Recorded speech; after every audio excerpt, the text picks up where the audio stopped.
দ্বিতীয় রাকাত পড়ে যে আমরা বসি, এই বসা নাই, কোনো হাদিসে নাই।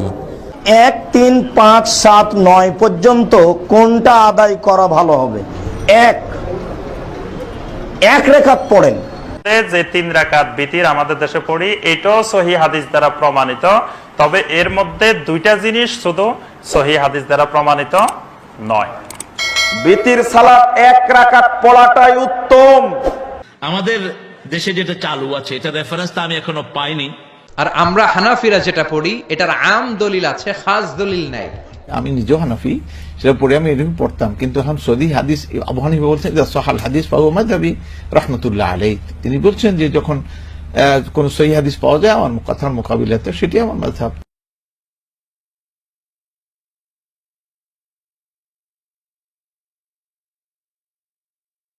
ভিতরের নামাজ রাসূল সাল্লাল্লাহু আলাইহি ওয়াসাল্লাম 3 ভাবে পড়তেন। ভালো করে শুনি। ভিতরের নামাজ, ভিতর মানে হলো বেজোড়, ভিতর মানে বেজোড়। হাদিসটা হলো ইন্নাল্লাহা বিতরুন ইউহিব্বুল বিতরা, আল্লাহ বেজোড়, বেজোড়কে আল্লাহ ভালোবাসেন। এই জন্য রাতের শেষ নামাজ বিশ্বনবী ভেতরে পড়তেন, যাতে সবগুলো নামাজ বেজোড়ের সওয়াব আল্লাহ তার আমলনামায় দিয়ে দেন। 1 রাকাত পড়তেন, 3 রাকাত পড়তেন, 7 রাকাত, 9 রাকাতও পড়েছেন। কখনো কখনো যখন খুব ক্লান্ত থাকতেন অথবা ট্রাভেলিং এ হয়তো 1 রাকাত পড়েছেন, কিন্তু 3 রাকাতের হাদিসটাই বেশি মশহুর, যেটা 3 রাকাত আমরা যেভাবে পড়ি। রাসূল সাল্লাল্লাহু আলাইহি ওয়াসাল্লাম পড়তেন 2 ভাবে। এক ভাব হলো তিনি 2 রাকাত পড়ে সালাম ফিরাতেন, সালাম ফিরিয়ে উঠে কুল হুয়াল্লাহ পড়ে তারপর রুকু থেকে উঠে লম্বা দোয়া করতেন। আমাদের দেশে যেটা চালু আছে, এটা রেফারেন্স আমি এখনো পাইনি, হয়তো সহিহ কোনো রেফারেন্স পাওয়া যাবে এটার, কিন্তু এই পর্যন্ত আমি এটার কোনো রেফারেন্স পাইনি। উইথের 3 রাকাত পড়তে হয়। নবী করিম সাল্লাল্লাহু আলাইহি ওয়াসাল্লাম সহিহ বর্ণনা যেটা পাওয়া যায় সেটি হচ্ছে যে 2 রাকাত পড়ে সালাম ফিরিয়ে এরপরে 1 রাকাত আবার পড়বে। তিনি বলছেন যে তোমরা মাগরিবের মতো করে এই বিতর নামাজ পড়ো না, কারণ মাগরিবের প্রথম 2 রাকাত পড়ে বসতে হয়, এরপরে আমরা যেভাবে হানাফিরা পড়ি, আমি নিজেও হানাফি, সেটা পড়ে আমি এরকম পড়তাম, কিন্তু এখন সদি হাদিস আবু হানিফা বলছেন সহাল হাদিস পাবো মাযহাবি রাহমাতুল্লাহ আলাইহি। তিনি বলছেন যে যখন কোন সহিহ হাদিস পাওয়া যায় আমার কথার মোকাবিলাতে, সেটি আমার মাযহাব। তা আমি দলিল দিক থেকে এবং ইয়ের দিক থেকে এটাই আমি সবচেয়ে মজবুত মনে করি, সেই জন্য আমি নিজেও এটার উপর আমল করি। যে 2 রাকাত পড়ে সালাম ফিরিয়ে এরপরে আবার 1 রাকাত পড়ে এরপরে ওই যে কুনুত পড়ে আপনার এই সেজদার মধ্যে চলে গেলেন। জি, আল্লাহু আ'লাম বিস-সাওয়াব।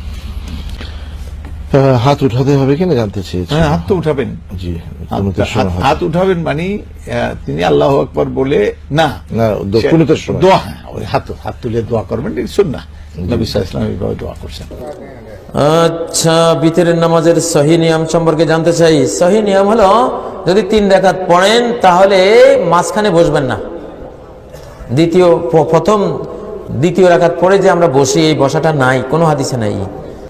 বৈঠকে 1 বৈঠকে 3 রাকাত, 5 রাকাত পড়লেও 1 বৈঠকে 5 রাকাত।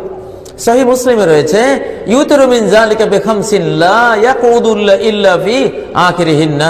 নবী সাল্লাল্লাহু আলাইহি সাল্লাম বিতির 5 রাকাত পড়লে লা ইয়াকুদু ইল্লা ফি আখিরিহিন্না, শুধু শেষ রাকাতে বসতেন, 5ম রাকাতে বসতেন, মাঝখানে আর বসতেন না। আর 3 রাকাতের হাদিস আয়েশা সিদ্দিকা থেকে রয়েছে কানা রাসূলুল্লাহ সাল্লাল্লাহু আলাইহি ওয়াসাল্লাম ইযা আওতারা বিসালাস লাম ইয়াকুদ ইল্লা ফি আখিরিহিন্না। নবী সাল্লাল্লাহু আলাইহি ওয়াসাল্লাম 3 রাকাত বিতির পড়লে শুধু 1 বৈঠক করতেন, শেষ বৈঠকটা, মাঝখানে বৈঠক করতেন না। বিতির সালাত 1, 3, 5, 7, 9 পর্যন্ত কোনটা আদায় করা ভালো হবে? এক রাকাত পড়েন, মাঝে মধ্যে 3 রাকাত পড়বেন। 1 রাকাতের হাদিসই সব, বহু হাদিস 1 রাকাতের। 1 রাকাত পড়বেন, আল্লাহু আকবার বলে দাঁড়িয়ে সূরা ফাতিহা, ইখলাস কোন একটা সূরা পড়ে রুকু থেকে গিয়ে উঠে সিজদায়। মনে করলে কোনো দিন দোয়ায়ে কুনুত পড়বেন। বিতর পড়লেই দোয়ায়ে কুনুত পড়তে হয় এই হিসাব ঠিক নয়। কেউ যদি কোনোদিন দোয়ায়ে কুনুত পড়তে চাহে তাহলে বিতর সালাতে পড়বে। রুকুর আগে পড়লে হাত বাঁধাই থাকবে, আর রুকুর পরে পড়লে হাত উঠাবে, পড়া শেষ হলে হাতটা ছেড়ে দিবে। 3 রাকাত বিতর পড়লে 2 রাকাত পড়ে বসতে হবে না। 3 রাকাত পড়লে একটানা পড়তে হবে। যে 3 রাকাত বিতির আমাদের দেশে পড়ি, এটাও সহি হাদিস দ্বারা প্রমাণিত। তবে এর মধ্যে দুইটা জিনিস শুধু সহি হাদিস দ্বারা প্রমাণিত নয়, মানে এই দুইটা জিনিস ছাড়া আর বাকি সবটুকু সহি হাদিস দ্বারা প্রমাণিত। সেই দুইটা জিনিস কোন দুটা জিনিস? একটা জিনিস হলো প্রথম বৈঠকও সহি হাদিস দ্বারা প্রমাণিত, কিন্তু প্রথম বৈঠকের পরে যে হাদিসে প্রথম বৈঠকের কথা আসছে, সেই হাদিসে আসছে যে 2 রাকাত পরে সালাম ফিরে ফেলতে হবে। সালাম না ফিরাই আপনি দাঁড়াই গেলেন, এটা সহি হাদিসের খেলাফ। কিন্তু আপনি 2 রাকাতের পরে বসে সালাম ফিরে ফেলান, বাস আবার 1 রাকাত পড়ে নেন। 3 রাকাতেই হলো সেম, শুধু মাঝখানে একটা সালাম বেড়ে গেল। অথবা আপনি, এটা হলো একটা জিনিস, যদি আপনি সালাম না ফিরান তাহলে বসবেন না, উঠে যাবেন।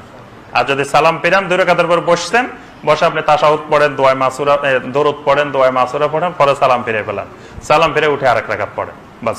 আর যদি আপনি মানে সালাম ফিরাবেন না, তাহলে আর বসবেন না, সরাসরি উঠে যাবেন। বিতির সালাত 1 রাকাত পড়াটাই উত্তম, 3 রাকাতও পড়া যাবে। লা ইয়াকুদু ইল্লা ফি আখিরিহিন্না, আল্লাহ রাসূল 3 রাকাত বেতের পড়তেন। আল্লাহ রাসূল 3 রাকাত বেতের পড়তেন, শেষ রাকাতে ছাড়া তিনি বসতেন না। একটানা 3 রাকাত বেতের পড়তে হবে। মাঝখানে বসার হাদিসটি একদিকে আলেমরা জাল করেছে, আর একদিকে 1670 নম্বর হাদিসটিকে ইমাম দারাকুতনি নিজেই বর্ণনা করে নিজেই জয়ীফ বলেছেন। কিন্তু আপনি যদি হাদিসের কিতাবগুলো খুলেন, যে তরিকা নবী করিম সাল্লাল্লাহু আলাইহি ওয়াসাল্লামের ভিতর নামাজের তরিকা আমাদের কাছে সাহাবায়ে কেরাম বিস্তারিত বর্ণনা করেছেন, তখন 2টা তরিকা পাওয়া যায়। একটা হচ্ছে 2 রাকাত পড়ে ফেলে সালাম ফিরিয়ে ফেলানো, কমপ্লিট করে সালাম ফিরিয়ে তারপরে উঠে আরেক রাকাতের 1 রাকাতের নিয়ত করে এরপরে সেটাকে শেষ করা। 2 + 1, 2 এবং 1 আলাদা করে করে পড়া। তারপরে দুটোটা মিলে 3 রাকাত হলো। প্রথম 2 রাকাতকে বলে সাফা, আর দ্বিতীয় রাকাত হলো ওয়াতর, ওয়াশাফঈ ওয়াল ওয়াতর। এইভাবে এসেছে সাফা এবং ওয়াতর মিলে। আরেকটা তরিকা হচ্ছে 3 রাকাত 1 গো হবে, এক নিয়তেই হয়ে যাবে, কিন্তু দ্বিতীয় রাকাতের পরে আর বসা হবে না, দ্বিতীয় রাকাতের পরেই উঠে দাঁড়িয়ে যাবেন। 3 রাকাত পড়ে কুনুত শেষ করে তারপরে 3 রাকাতের সেজদার পরে একবার ফাইনাল বসা হবে আত্তাহিয়াতের জন্য, তাশাহুদের জন্য। এর আগে আর কোনো বসা হয়। বিতিরের নামাজ নিয়ে ঠেলাঠেলি অনেকগুলো পদ্ধতি আছে। 2 রাকাত করে পরে শেষে 1 রাকাত পড়বেন। কানাত রাসূলুল্লাহ ক্বাবলার রুকু বা'দার রুকু, রুকুর আগেও কুনুত করতেন, পরেও করতেন। আবার 3 রাকাত এক বৈঠকে পড়বেন, শুধু শেষবার বসবেন, 2 রাকাতের পরে বসবেন না, এভাবেও বিশ্বনবী পড়তেন। আর আমরা হানাফিরা যেটা পড়ি, এটার আম দলিল আছে, খাস দলিল নাই। বিশ্বনবী 3 রাকাত বেতরের সালাত পড়েছেন, তবে মাগরিবের মতো পড়তে নিষেধ করেছেন। আমরা মাগরিবের মতো পড়ি না, আমরা আবার 3 রাকাত পরে আল্লাহু আকবার বলে হাত বাঁধি, ঠিক কিনা? মাগরিবের নামাজে হাত বাঁধা আছে। আমরা আল্লাহুম্মা ইন্না নাস্তাঈনুক ওয়া নাস্তাগফিরুক এই দোয়া পড়ি, মাগরিবে এই দোয়া আছে? হানাফিরা এই হাদিসের আলোকে আম দলিল নিয়েছেন যে 3 রাকাত আমরা যেভাবে পড়ি মাগরিব থেকে একটু টুইস্ট করে আলাদা, এভাবেও পড়া যাবে।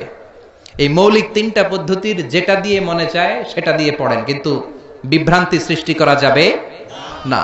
জি, রাসূলুল্লাহ সাল্লাল্লাহু আলাইহি ওয়াসাল্লাম প্রায় 12 রকম পদ্ধতিতে বেতের পড়তেন। একসাথে 8 রাকাত বা 9 রাকাত পড়তেন। কোন বৈঠকে না বসে শুধু অষ্টম রাকাতে বসতেন। একসাথে 7 রাকাত, অষ্টম রাকাতে বসে 9 রাকাত পড়তেন। একসাথে একবারে 5 রাকাত একসাথে পড়তেন। এক জায়গায় না বসে একবারে 7 রাকাত পড়তেন। বিভিন্ন ভাবে পড়তেন। বিষয়টা হলো রাসূলুল্লাহ সাল্লাল্লাহু আলাইহি ওয়াসাল্লাম বিতিরের কোনো পদ্ধতিকে ফিক্সড করে দেননি। আর বিতির বলতে হাদিস শরীফে মূলত তাহাজ্জুদ সহ বিতিরকে বোঝানো হয়। তো এই জন্য আমরা 3 রাকাত বিতির রাসূলুল্লাহ সাল্লাল্লাহু আলাইহি ওয়াসাল্লাম এক হাদিসে নিষেধ করেছেন, তোমরা লা তুতিরু বিসালাতিন লা তুশাব্বিহু বিহাল মাগরিব আও তুরু বিখামসিন আও সাবা, তোমরা 3 রাকাত বেতর পড়ো না, মাগরিবের মতো করো না, 5 বা 7 পড়ো, অর্থাৎ 3 পড়ো না, 5 বা 7 পড়ো। কিন্তু অন্যান্য হাদিসে 3 পড়েছেন রাসূলুল্লাহ সাল্লাল্লাহু আলাইহি ওয়াসাল্লাম, এরকম এসেছে। 3 রাকাত বিতির আমরা 3 ভাবে পড়তে পারি হাদিসের আলোকে। সবচেয়ে জোরালো হলো যে 2 রাকাত পড়ে সালাম ফিরিয়ে আবার 1 রাকাতের নিয়ত করে 1 রাকাত বিতির কুনুত সহ পড়া। দ্বিতীয় হলো 2 রাকাত পড়ে আত্তাহিয়াতু পড়ে উঠে দাঁড়িয়ে তৃতীয় রাকাত পড়ে, ঠিক আমরা আমাদের দেশে অধিকাংশ মানুষ যেভাবে পড়ে, এটাও সুন্নাহসম্মত, হাদিস দ্বারা বোঝা যায় এবং সাহাবীরা আমল করেছেন, অনেক হাদিস রয়েছে। তৃতীয় হলো 2 রাকাত পড়ে দ্বিতীয় রাকাতের পরে না বসে একেবারে উঠে দাঁড়ানো, দাঁড়িয়ে 3 রাকাত পড়ে একবারে এক বৈঠকে 3 রাকাত পড়া। রাসূলুল্লাহ এক বৈঠকে 5 পড়েছেন, এক বৈঠকে 7 পড়েছেন, কিন্তু এক বৈঠকে 3 পড়েছেন এরকম হাদিস কম, তবে তাবেঈনরা পড়েছেন, সাহাবীদের কেউ কেউ পড়েছেন, এরকম পাওয়া যায়। তো 3 রকম পদ্ধতি সুন্নাহসম্মত ইনশাআল্লাহ। তবে একটা বিষয় সুন্নাহসম্মত নয়, আপনাদের সকলের দৃষ্টি আকর্ষণ করছি, যে এর বেতর হয়নি, ওর বেতর হয়নি, ও ভালো না, ওর নামাজ হলো না, এই কথাগুলো কোনো হাদিসে পাওয়া যায় না। 3 রাকাত পড়তেই হবে, হ্যাঁ 3 রাকাত পড়তেই হবে, 3-এর কম হলে হবে না, এটা কোনোটাই হাদিসসম্মত কথা নয়। 1 রাকাত বেতের কোন সাহাবী বলেছেন, রাসূলুল্লাহ সাল্লাল্লাহু আলাইহি ওয়াসাল্লাম বলেছেন। কাজেই আমরা এ ব্যাপারে আল্লাহর ওয়াস্তে সুন্নাহ যতটুকু উদার আমরা ততটুকু উদার হই। কেউ একটাকে গ্রহণ করতে পারেন, অন্য একটা সহিহ সুন্নাতকে ইনকার করা এটা মূলত রাসূলুল্লাহ সাল্লাল্লাহু আলাইহি ওয়াসাল্লামকে ইনকার করা। আল্লাহ আমাদের হেফাজত করুন। আমিন আমিন।